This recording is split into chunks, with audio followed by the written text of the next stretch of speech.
Comfy, definitely comfy, airy. You know, it can get loosey in it. Morocco, one of the major gateways between East and West, an endpoint of the Arab empires and African trade routes, separated from Europe by less than 10 miles. Morocco always has been and always will be one of the great synthesizers of culture. Once the political capital of Morocco, Fez, Morocco's second largest city, has maintained its position as the kingdom's religious capital. For outsiders, however, Fez may seem off the beaten path. Further inland than the Instagrammer's paradise of Chef Chouin, less tourist-minded than Marrakech, not as cosmopolitan as the famed Casablanca. Why did you have to come to Casablanca? There are other places. Fez is something of a forgotten gem. So it's here we've come to dive deeper than pictures of sand dunes and guided camel rides. This is incredible. I'm in the desert on a camel. It's here we've come to experience Fez's unique take on Eid al-ADHA. As soon as I think I'm done, there's just more head on my plate. Classic grandma, she's just loading us up. One of the holiest days in Islam, a religion which somehow we know very little about. Not quite sure what we're doing. Think we're gonna sacrifice a sheep. I wonder why.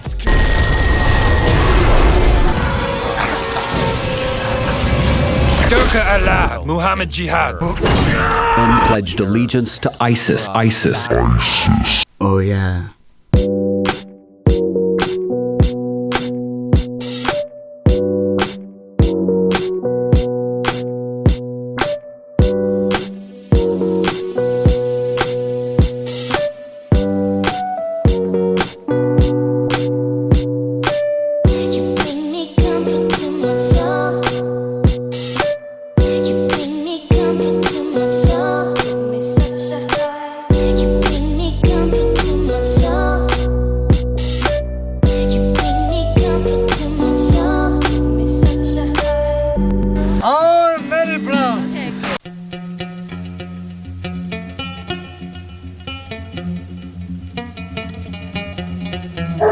So it's the morning of Eid.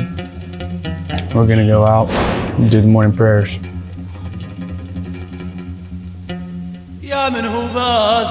This is a bustling, lively place, so we're pretty excited. We don't really know what to expect, but assalamu alaikum.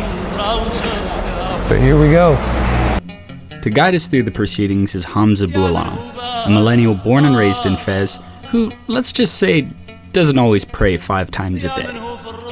As what you might call Christmas and Easter Catholics, we see a lot of ourselves in Hamza. We can already see the familiar signs of a celebration beginning. Street vendors setting up to supply bread for the upcoming feast. Everywhere, people moving toward the prayer site. All of our excited steps fueled by anticipation. Where are we walking to right now? Right now, you have to know this the place that the people pray today. It's outside of the city. Do you think people are going to be okay with us filming around this? If we stay away enough. Yeah. We want to kind of be careful and respectful and all that. Yeah. You know the reason why we celebrate this day? To commemorate when Ibrahim didn't sacrifice Ishmael, right? Yeah, that's right. Which is something we should probably explain. Since there's no file footage of the occasion, the story is best explained through 20th Century Fox's 70mm classic, The Bible. Shit, can we fix that? That's better. For those of you that don't know, the beginning of the Bible and the beginning of the Qu'ran are more or less the same story, both based off the Jewish holy book, the Torah. Anyway, they all contain the classic story of Abraham, pronounced in Arabic Ibrahim, who at 86 years of age has a son with his wife's handmaiden, so he's basically the Mick Jagger of ancient times. God commands Ibrahim to sacrifice Ishmael to test Ibrahim's faith in God. So Ibrahim swoops his son and he's like, sorry little dude, gotta kill you. Ishmael's into it too, he's like, hell yeah dad, kill me dude. But right before Ibrahim murks Ishmael, God's like, psych. Kind of messed up on God's part, but hey, he slang him a sheep to make up for it. And I don't think I'd hug my dad after that. So here we are, supposedly about 5,000 years later, walking outside Fez's medieval gates to celebrate Ibrahim's act of faith, in a massive cemetery that surrounds Fez. A key difference between the Islamic interpretation of the story and the Hebrew one is that God's order to sacrifice Ismail was just a dream Ibrahim had, and may not have come from God. The Quran is kind of like the Bible, directed by Christopher Nolan. Or at least that's how I like to think of it. On top of one of the hills is an open-air mosque known as Al-Musalla. So we join the droves of believers and holiday observers, hoping that at the top we can find acceptance as curious people who come in peace. In typical Oliveira fashion, we unfortunately arrived to today's prayer late. Behind Al-Musalla's walls, hundreds have already filled up the prayer space, so we continue around the perimeter. And despite our jalabas, we really stand out, which isn't necessarily a bad thing. Before long, a polite elder comes to tell me about the 5 pillars of Islam, while Grant and our cameraman Wyatt get mistaken as Maroon 5 or something. We're not the only ones who arrived late though, and this is not a problem, as other latecomers simply find their own space to pray and listen to the Imam's sermon over loudspeakers. The people in this day have to take care of each other, and they have to keep this tradition to the next generation. The familiar hum of a mic drop signals the end of the event. As the prayer space is segregated, a crowd of women exit first, followed by the men. We take the opportunity to see what we missed out on. This is f***ing dope, dude. You can see there's panoramic views of all of Old Fez and New Fez in both directions. Peaceful. Very peaceful. Very peaceful. You have this breeze kind of rolling over. The sun more or less just came up. And it's very, very quiet, even though there are still quite a few people here. It's a good way to start your day. Yeah. So we're about to head up to the platform that the Imam gives the morning sermon from. Apparently that's not something that everyone's allowed to do here, but we've been invited to by some of the folks here, so it's quite an honor. I want to see what the view is from up there. He gives his sermon up here. He has a microphone so they can speak to the whole crowd. And then down here below is where he goes when it's time for him to give his personal prayers. There's loudspeakers here set up so everybody can hear, and what's really crazy is you can see all around the city, and there's several more mosques. You know, there's towers in front of all of them, so you can see where they are as well. And you can hear their morning prayer as well during the silence of this one. So really the entire city is just lit up with the sound of these prayers and with these different kind of, not necessarily songs, but you know, the call to prayer has a certain kind of music to it. It's really beautiful at the crack of dawn. I can't believe we're here. We really made it. We made it to Fez. We made it to Eid. We've been talking about this for so long, and it didn't seem like it was in the cards. And morning of, we're here. And it's only just begun. So, got a long day ahead of us. So we catch a cart back into the Medina. If you think about it, Muslims across the world are simultaneously doing the same thing as the sun begins to rise. And if you really, really think about it, it's like a wave of celebration is literally circling the globe. In our neighborhood, we start to notice piles of discarded lumber arranged under crude grills. Here, the celebration has already begun. The sacrifices are underway. Yesterday, families all throughout Morocco went to pick out a sheep in these huge lots, kind of like how you go to pick out a Christmas tree. Today will be the sheep's last.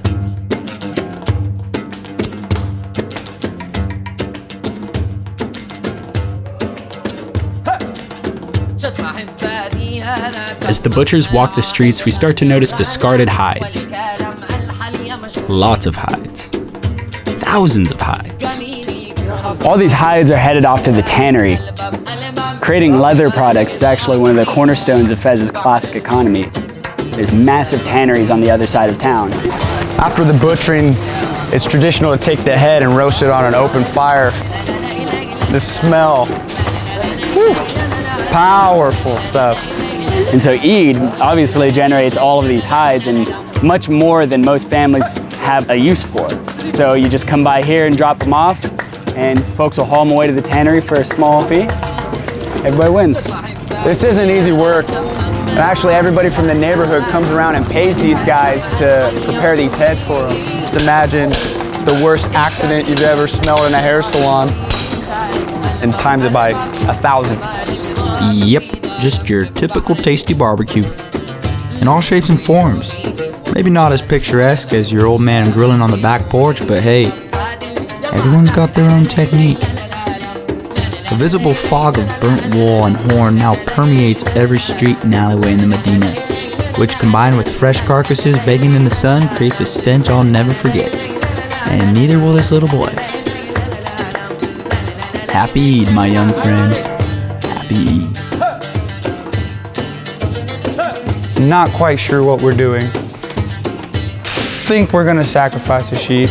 I mean, we are, but where might have been lost in translation. We're going to a home to do it, we know that, but not a lot of backyard in these homes, you know? So,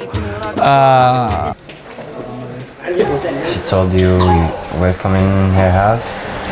She's so proud of you being here.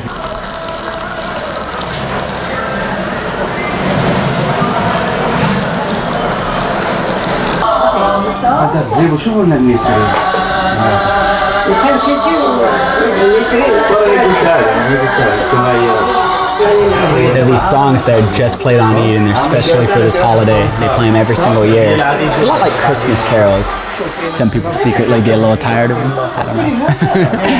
Have you ever personally sacrificed a sheep? Because I still live with my parents, the person who sacrificed is my father. The most of the young people do not sacrifice. It's not only someone who can do it. The first condition is you have to be someone who pray to God every day, 5 times a day. Are people kind of moving away from that? In my generation, I don't think that there is so many young people who go to pray to God. Mm-hmm. But today, you have to keep to traditional because today is a special day in our country. So on Eid, no matter what. Keeping with the tradition of Islamic law, not any sheep can be sacrificed. God must be given a healthy ram that can see and walk, mature in size with no wounds or impairments like missing tails, ears, teeth, or horns. In short, God wants a good sheep, and today he'll get one. I know what's coming, I've known what's coming, but even so, my heartbeat is racing.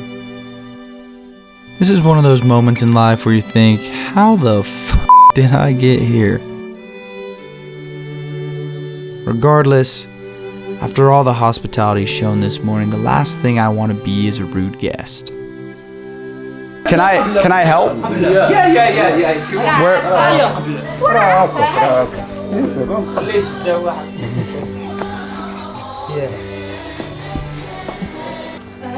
With the last offering of salt, our sheep is calmed.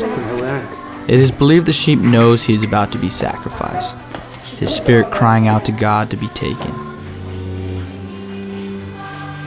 What's about to take place is not for the faint of heart, and certainly not for the vegetarian. Hamza's father whispers a proclamation to God, and then the ram is quickly harvested. All under the watchful eye of everyone in the family and the TV.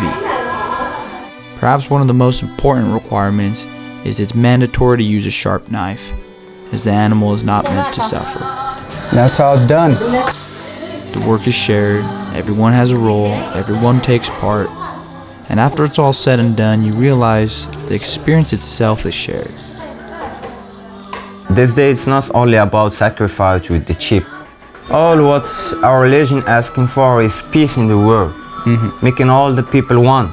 We have to be all together, we have to be friends, we have to be close. If someone do not talk with someone, you have to talk with them because it's said, and everyone have to be happy because this is a celebration. Seeing this, it really brings to mind how little we think about how we consume meat, especially back in the United States. You know, you can go get a burger for cheap. You don't think about how it was raised. We don't care about how much we eat. You don't think about who prepared it. And it's thoughtless. We don't know where it's coming from, and we really don't care. This dates back to a time when these sheep were an actual resource. I think we miss that back home. I think we really miss how special this thing is. You will keep watching me, asshole? You get used to it, it's fine. He's my brother. Yeah. I know all about it. Traveling around with this guy, it's horrible. We have the same thing in the U.S. Around holidays. You know, everyone comes together, and there's this kind of this joke that you get together with relatives that you might not like. Someone says something, it's like, oh no, don't talk about that today. You can see that it's the same thing here. Yeah. There is so many American people who know our traditional thing about our culture. Definitely not. There are certainly Muslims who celebrate Eid in the United States, without a doubt. But to be honest, I didn't know very much about this festival until I started reading up more about it and kind of trying to understand before our trip here. Can't say I've ever slaughtered anything in a living room, so that's new. But not any longer, because you guys you're doing this project, and I think that's all the American will watch this, and all the American will know about this tradition. Well, they'll know about it because of you. And it's so a good thing what you did. Yeah? By it, they can't know that we have a celebrate that's called EID AL-ADHA, and so many people go to Musalla for pray to God, and after that they make the sacrifice. Eid may seem strange at first glance to a Western viewer, but how different is it really from the feast we celebrate in the US?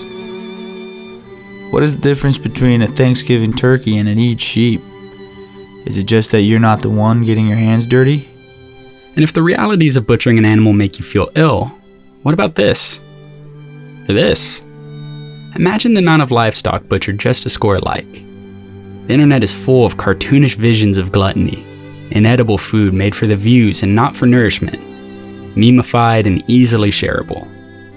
This format is so popular that restaurants now tailor their menus to it, vying for their own 1080p, square aspect ratio 1 minute or less of Instagram fame. Who can say if there's a God? But if there is, he is not here. The meat from the sacrifice isn't eaten until tomorrow, and tonight we'll have a lot to think about. Today, in accordance with tradition, the meat will be divided into 3 equal portions, one for the family, one for friends, and one for the poor and needy. Eid isn't just a celebration of faith, but one of solidarity and community. Our media continues to tell us that these values don't mesh with the West, that Islam's laws are foreign and brutal. Western at all. Omar wears a hijab. Is her adherence to this Islamic doctrine indicative of her adherence to Sharia law? You're saying that Islamophobia is not a real thing. Well, it's not a real thing when we do it. It really isn't. Now, to be honest, it's pretty easy to imagine how, without context, a bloody holiday that, at its core, celebrates a willingness to perform child sacrifice might confirm these biases. But if you can take anything from this, anything at all, we just ask that you take a deeper look next time. Maybe be a little bit more charitable when examining other cultures, and maybe be a little more critical when comparing it to your own. It's almost a guarantee that you're being less fair than you think you are. So you think this is what a good Christian man does? Yeah. Look, we know this isn't a dissertation. We're probably not going to sell everyone here on the universal oneness of man or whatever. We're just 2 dumb guys with a camera and great jawlines. But please, just try not to reach for the most obvious explanation for your discomfort. You might find that the differences begin to melt away. In a kingdom built on the word of Muhammad, on its holiest day, we've met believers and non-believers of all kinds. And it didn't matter, because we were welcomed, all the same.